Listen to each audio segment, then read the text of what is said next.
Queridos amigos, continuamos com o estudo do livro Os Mensageiros, de André Luiz, psicografia de Chico Xavier, edição da Federação Espírita Brasileira.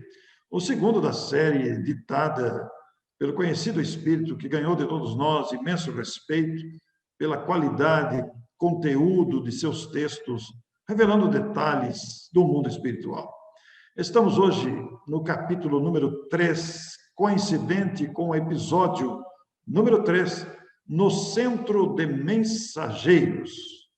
Este capítulo, naturalmente, inspirou o título da obra, Os Mensageiros. E vamos nos lembrar, então, que no capítulo anterior, André Luiz teve um encontro pessoal com o espírito Aniceto, instrutor de preparo para equipes de trabalho na crosta, no plano terrestre, que, preparando esses espíritos, trabalham pelo socorro aos encarnados, atendem também outras necessidades. São todos aprendizes. E vamos nos lembrar que havia um grupo de 50 tarefeiros aprendizes. Aniceto tinha 3 vagas, misturando-se com a experiência de companheiros. E André foi admitido como um dos aprendizes, e ele começa hoje. Tanto é que ele começa aqui o capítulo dizendo, no dia seguinte, aquela visita ao centro de mensageiros, ele demandou, então, exatamente o centro de mensageiros no Ministério da Comunicação. E estava acompanhado por Tobias, não obstante os imensos trabalhos deste tarefeiro. Então, logo ele se vê à frente de uma série de majestades que compõem a tal da instituição do Centro de Mensageiros. E o próprio André julgou estar à frente de algumas universidades reunidas, tal a quantidade de prédios e a extensão que era usada por essas instituições que preparam tarefeiros. Então, ele se julgou estar havendo um campus universitário extremamente enorme, preparando tarefeiros, né? E é exatamente isso que o Centro de Mensageiros faz, prepara trabalhadores para as diversas áreas do conhecimento humano. Américo, é oportuno observar, né, que André já está há algum tempo em nosso lar, já havia caminhado por algumas regiões do nosso lar e não conhecia esse conjunto de edifícios que constitui aí o Ministério da Comunicação e o Centro de Mensageiros. Está muito surpreso com tudo lá, uma série de edifícios, como você disse aí, e o Tobias disse que naquela parte estava somente a administração central e alguns pavilhões destinados ao ensino e ao preparo dos aprendizes. Mas aí o André fez uma pergunta assim, até ingênua, mas uma organização desse tamanho, só para a transmissão de mensagens, porque se chamava os mensageiros, da ideia de alguém que leva mensagens só para transmitir mensagens, ficou esquisito, Américo. Ficou esquisito. Ele imaginou que prepara espíritos para fazer comunicação psicográfica, mas não, prepara-se tarefeiros também para a mediunidade, esclarecedores, médiuns falantes, médiuns passistas, mas também tarefeiros para o conhecimento humano, de todas as áreas do conhecimento humano, exatamente para proporcionar mudanças na própria pessoa e no grupo onde essa pessoa vai agir, na localidade onde ela vai atuar.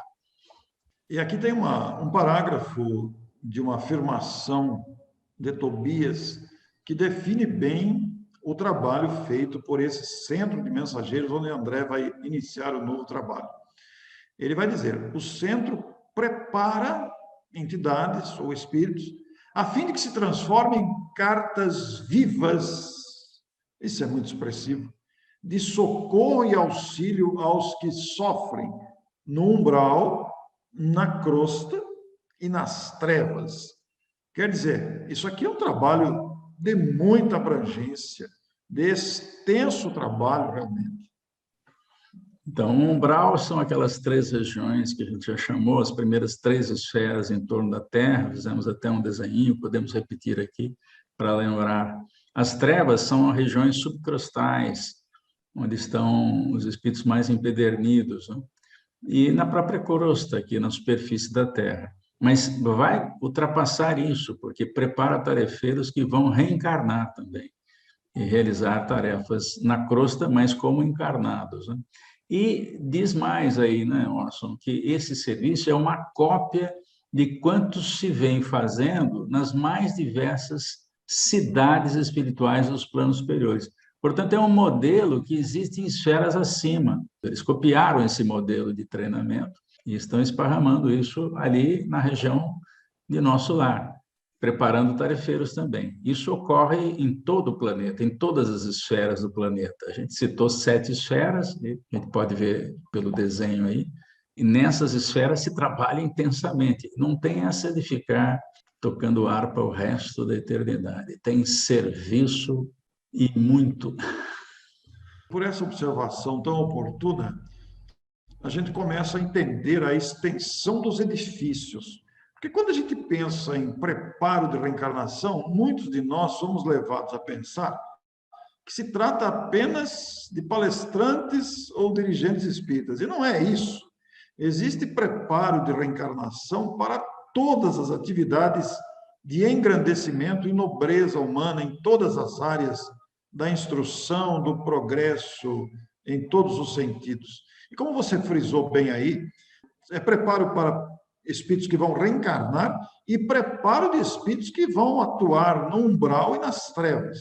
Porque ficamos a imaginar aqui, Américo, o quanto deve ser sacrificial, difícil, exigindo muita renúncia, muito espírito de amor e solidariedade, atuar nas trevas. Deve ser um trabalho que exige muito preparo.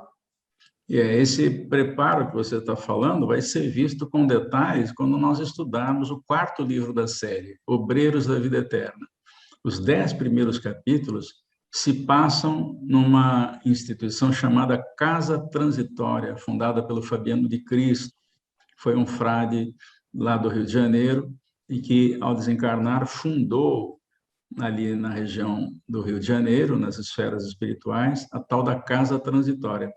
Essa casa ela é transitória mesmo, porque ela fica mudando de lugar, ela atende aquelas regiões difíceis da vida espiritual.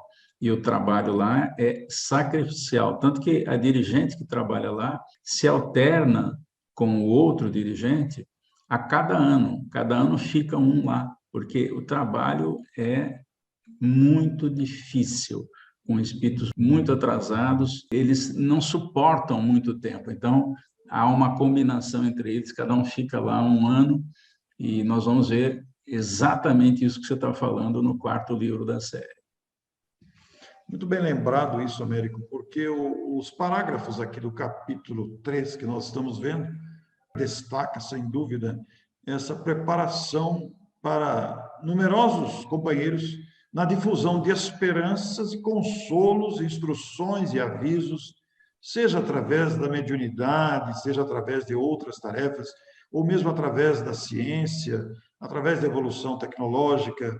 E, quer dizer, há preparo em todas as áreas. E o destaque não é apenas espíritos desencarnados, turmas compactas de aprendizes para a reencarnação. E ele faz um destaque aqui de médiuns e doutrinadores, saem daqui a centenas anualmente, e tarefeiros de conforto espiritual encaminham-se para a reencarnação em quantidade considerável, habilitados pelo centro de mensageiros. A gente começa a perceber aqui, América, que não é brincadeira isso, né? É mais sério do que a gente imagina. O sujeito vem aqui na Terra e desponta a faculdade mediúnica, mas tem todo um trabalho por trás, né? A gente não faz ideia mesmo. Esses livros são uma bênção, porque nos contou uma parte daquilo que acontece na vida espiritual. Porque tem muito mais acontecendo, mas isso não foi dito. Para você ter uma ideia, Orson, já que nós falamos de universidade, existe uma cidade chamada Esperança, que é lá em Portugal, que recebe os suicidas, que também se preparam para a reencarnação, onde eles estudam várias matérias. Eu vou citar aqui algumas: estudos da gênese planetária. Para quê? Para dar valor à vida. Dá um trabalhão preparar um planeta para o homem chegar aqui. Demorou 4 bilhões e pouco para preparar o planeta para receber o reino vegetal e animal e depois o homem. Eles estudam pré-história, a evolução do ser, estudam a tríplice natureza humana, ou seja, o corpo, o perispírito e o espírito. Estudam faculdades da alma, estudam sobre reencarnação, medicina psíquica, moral evangélica, noções de magnetismo, psicologia das civilizações e até Esperanto. Essa é a matéria que eles têm lá, ou são essas as matérias. Então, em função daquilo que a pessoa vai desenvolver na Terra, ela estuda mais coisas, porque o processo é abrangente, tudo está interligado a tudo, né? Muito importante falar isso, porque normalmente não se pensa nisso. E a gente pensa em termos limitados que a nossa pobre visão permite observar à nossa volta e imaginar, raciocinar de alguma forma, mas esse capítulo especialmente nos abre uma dimensão enorme. O Espírito comenta aqui com muita propriedade que esta preparação no centro de mensageiros não constitui ainda a realização propriamente dita, porque dos milhares de mensageiros que saem aptos, preparados para o serviço, são raros os que triunfam. Alguns fazem o serviço parcialmente, outros fracassam totalmente. Em episódios anteriores, Américo, episódios anteriores não, em palestra que você mesmo fez e que eu utilizei a sua transparência para fazer sobre aquela mensagem de Emmanuel, que de Jesus partem os tarefeiros para as realizações de progresso do planeta, e não venham só, né? São vários, porque um pode fracassar, o outro assume. Isso ficou bem claro. A palestra Jesus está no leme, né? E o livro a que você se refere é o Espírito de Verdade, na mensagem que fala que Jesus envia os tarefeiros em todas as áreas do conhecimento. Então, ele está por trás de tudo. Às vezes o tarefeiro nem fica sabendo que é Jesus que está por trás disso. E por quê? Porque o próprio Jesus disse, não saiba a sua mão esquerda o que faz a direita, e vice-versa. Ou seja, ele não está para se mostrar, ele está para trabalhar e para servir. E um dia a gente vai descobrir que é ele que está por trás de tudo. Aliás, nós já sabemos disso, mas a humanidade ainda não sabe que Jesus está no leme mesmo, desde a fundação do planeta, desde a criação do planeta. E isso aconteceu há 4,5 bilhões de anos, baseados no ano terrestre, é claro. Põe tempo nisso, hein?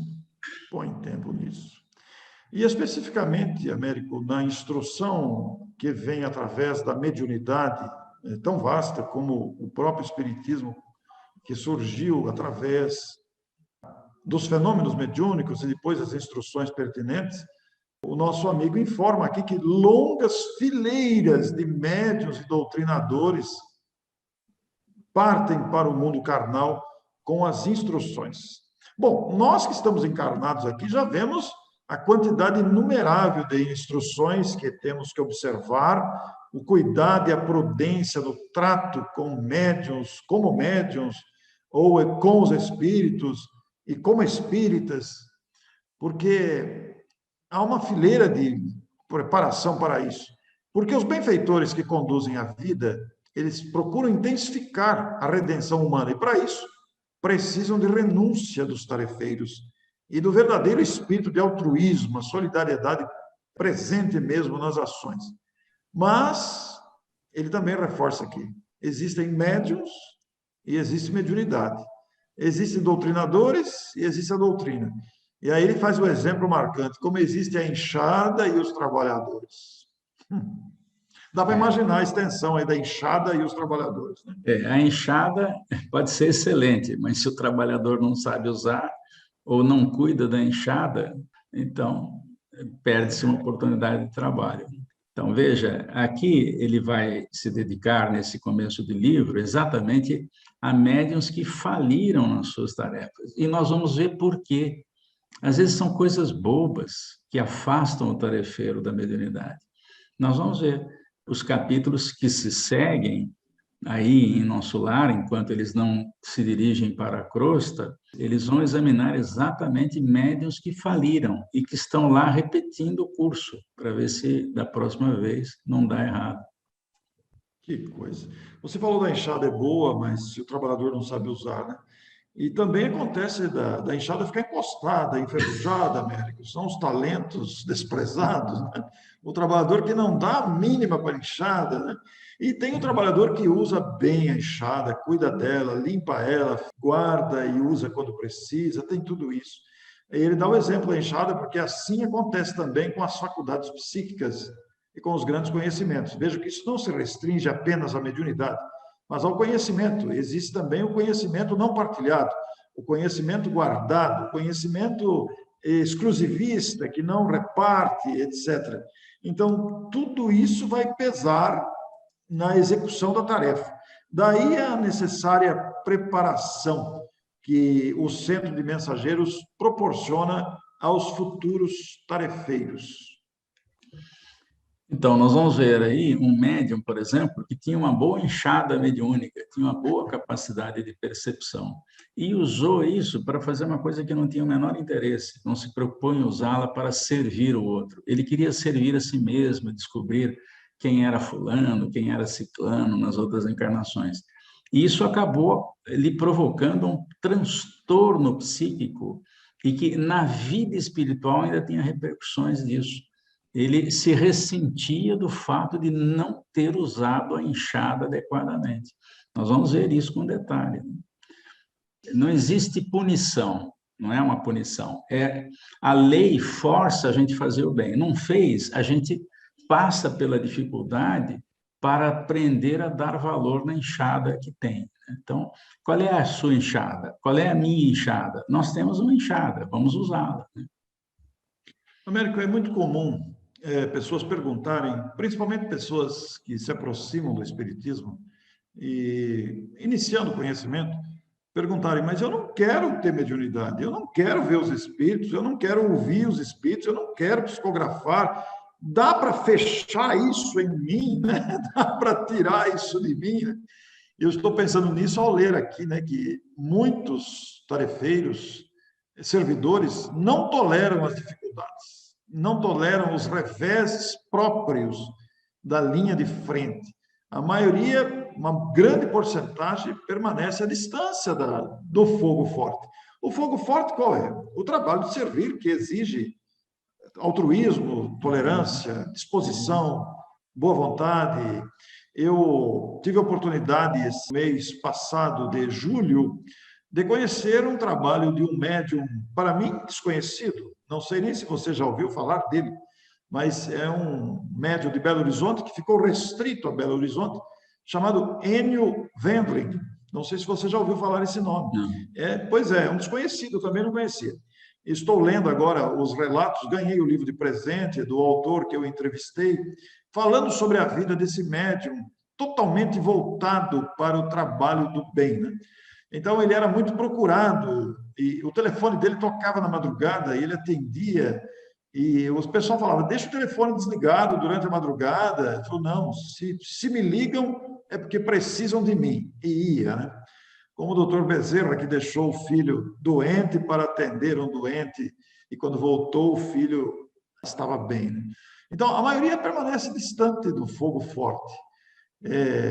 A maioria dos trabalhadores recusam quando a tarefa abre as oportunidades valiosas. E a mediunidade é uma dessas enxadas que você citou tão bem aí. Então, e às vezes a pessoa diz que não quer ser, mas implorou antes de reencarnar, no planejamento reencarnatório, para ter mediunidade. Olha só que coisa interessante. Implorou, e por que a gente diz que implorou? Porque se ele não quisesse antes de encarnar, então o corpo não estaria preparado para isso. Ele não receberia um sistema nervoso menos encapado, que é uma das características do médium, pouco encapado. Por quê? Para perceber os espíritos, né? E também uma pineal com muita cristalização. Se ele não quer ser médium, ele tem que avisar antes na vida espiritual. Porque se ele quiser, então ele vai receber um sistema nervoso adequado e uma glândula pineal para isso. Pode ser que haja outras coisas também necessárias para o uso da faculdade mediúnica, porque ela é do corpo, ela precisa de uma intervenção do organismo. Então, a pessoa, quando vem com essa percepção mediúnica, é porque ela pediu, uai, não tem saída, depois ela não quer, bom, mas aí já é tarde. Então, fica, às vezes, sofrendo a vida inteira e perturbação, porque a falta de uso da mediunidade não quer dizer que ela não está lá, é que não tem botão de liga e desliga, não tem botão. Você não pode desligar a faculdade mediúnica, bom, eu não quero ser médium, porque a faculdade está lá, depende da glândula pineal, depende do sistema nervoso. Ora, a pessoa começa a perceber coisas que não quer agir. Quando, se ela aceitasse de bom grado, não fugisse à tarefa, aquilo seria uma grande ferramenta de progresso, de auxílio a muita gente. O capítulo ele é bem definido ao trazer para nós que o Centro de Mensageiros prepara espíritos que se transformem em cartas vivas de Jesus para a humanidade encarnada. Pelo menos esse é o programa da administração espiritual, afirma aqui o nosso companheiro conversando com André Luiz.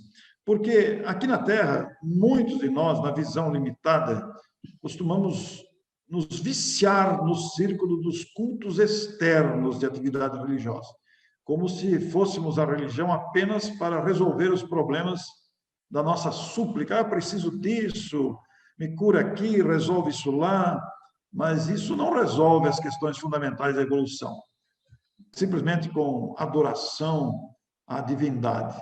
O que é necessário mesmo é criar esse espírito de dedicação e serviço ao bem geral, dentro da solidariedade, da disposição de servir, que são as principais finalidades de viver, o aprimoramento, o bem geral. A lei é de amor. Como você disse, a lei, ela impõe que nós temos que trabalhar e progredir. André está emocionado e calado, Américo, de ouvir todas as considerações. Surpreso, né? Ele faz também uma referência, Orson, com de respeito às tais dificuldades que a pessoa às vezes encontra na vida, né? Todo mundo tem dificuldade, quem que não tem? Todo mundo, inclusive espíritos de alto nível, por exemplo, Chico Xavier, quem conhece um pouquinho da vida dele, vai perceber que ele tem dificuldades o tempo todo. Porque a dificuldade é que nos habilita a enfrentar e descobrir soluções para aquilo. Não é uma punição, e por isso a frase do André Luiz.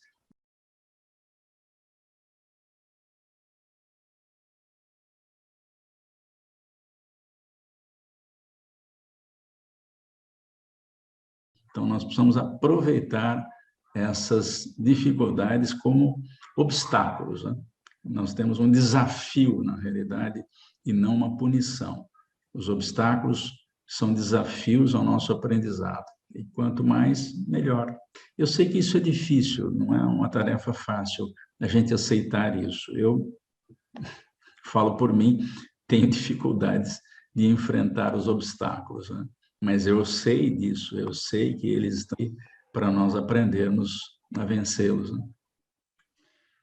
Você diz bem, exatamente. As dificuldades são de todos temos, né? A frase ela é muito oportuna.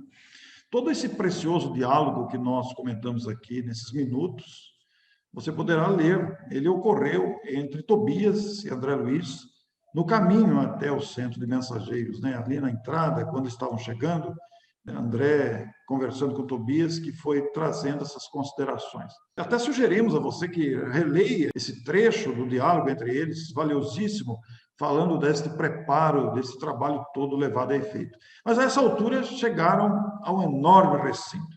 E André vai citar aqui que centenas de entidades penetravam no vasto edifício. As escadarias lotadas de gente, gente que ia, gente que vinha. Era algo que impressionou muito. Muitas turmas de aprendizes se encaminhando às aulas de preparo a essas atividades que, naturalmente, não eram apenas verbais, deviam ter aulas práticas ali também. A gente não imagina como são essas aulas de preparo, mas nós vamos ver futuramente nos livros, quando vamos ler a reencarnação de Segismundo, né, América? Aqueles gabinetes de de observação dos organismos futuros que estão sendo preparados para os futuros reencarnantes, tudo isso levado em conta. Então, preparo intenso aí, levado a conta. Aí eles procuraram a Aniceto, no departamento dos instrutores, é uma universidade mesmo, Américo. Ele é professor lá, dá aula para 50 alunos, a turma dele tem 50 alunos. Né? É o que a gente consegue entender do que está sendo dito, né? Porque ele tem um grupo de tarefeiros que estuda e trabalha. É interessante que há uma referência aí, você vai citá-la provavelmente, de que esse tempo na universidade não dispensa o trabalho, hein? Eles têm que trabalhar também. Na universidade eles estão aprendendo, mas eles também têm o trabalho correspondente. É o que faz o grupo do Aniceto quando está em serviço. Quando não está em serviço, está estudando. E estudar também é um serviço, porque toda atividade útil, como disseram os espíritos a Kardec, é serviço. Muito bem, entusiasma ler isso aqui, né? Bom, André destaca aqui as galerias vastíssimas, sempre com muita gente. Em pequeno grupo, que mantinha uma conversação muito discreta, encontrou Aniceto, e que agora o abraça sorridente e calmo. Muito bem, disse alegre e generoso, esperava um novo aluno desde amanhã. E Tobias, alegando pressa, o nobre instrutor explicou: Doravante, André ficará aos meus cuidados, pode voltar tranquilo. O André se despediu e, notando um acanhamento natural de duas pessoas que se encontram ali sem saber muito bem o que vai acontecer, principalmente da parte do André, Aniceto chama um auxiliar. Chame o Vicente. E, voltando-se para André, disse: Vicente é o meu único aprendiz médico. Vocês ficarão juntos em virtude da afinidade profissional na Terra, quando estavam encarnados. Então, nós vamos ter muitas experiências com esse Vicente aí ao longo do livro, Américo. Esse livro que demanda uma semana de atividades, e agora vamos ver aí os dois atuando. Os dois foram médicos. O Vicente foi muito fraterno com o André, né? O abraçou, o recebeu, e agora a conversa vai ser mais afinizada entre ambos. E o próximo capítulo tem o título de O Caso Vicente. Né? Nós vamos conhecer o que aconteceu para o Vicente estar lá na vida espiritual e que tem uma certa semelhança com um certo André Luiz. Muito bem. Vicente, com toda a naturalidade, abraçou o André e perguntou ao instrutor, Aniceto, quando deveremos procurá-lo para os estudos de hoje? Aniceto deu uma paradinha, pensou um pouquinho, esclareça ao novo candidato os nossos regulamentos. O Aniceto não deixa por menos, ele faz questão de destacar aí,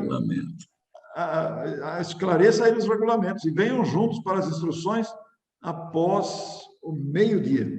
Então, Américo, agora os dois estão juntos, Vicente e André, e a partir do meio-dia estarão juntos aí com Aniceto para os aprendizados da nova atividade de André.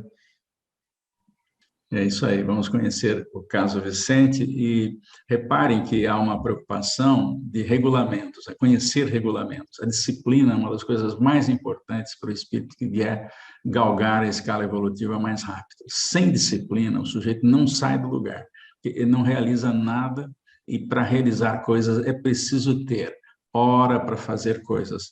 A gente aprende muito isso com o Chico Xavier. Acordava de madrugada, lá pelas 5 da manhã, dormia só 2 horas, se tanto, e começava logo cedo o seu trabalho mediúnico. Era disciplinado, né? Havia horas para parar, para tomar o café, para o almoço, e sempre que podia estava lá na tarefa mediúnica. Por isso escreveu 530 livros. E sempre lembrando que ele fez isso 2 vezes. Primeiro, escrevendo, depois datilografando em espaço 2 para mandar para as editoras, ao mesmo tempo que corrigia alguns erros de português, ou de grafia, ou até mesmo de vocabulário, para facilitar as coisas. Então, sem disciplina na Terra, nós teremos muita dificuldade de dar um avanço na escala evolutiva. Pois é, estamos aprendendo. Eu e Américo temos nos disciplinado aqui para gravar toda sexta-feira às 3 horas da tarde. É o mínimo. É o mínimo, né, É o Américo? mínimo que a gente pode fazer, se preparar para a gravação. E aí a gente tem a disciplina de agendar para o YouTube, que é disciplinado. O YouTube obedece a gente. Chega naquela hora, ele entra no ar. Então, não é? Muito bem, meus amigos, muito obrigado a vocês todos. Na próxima semana, cá estamos com o capítulo 4 do livro Os Mensageiros. Até lá, muito obrigado. Até lá.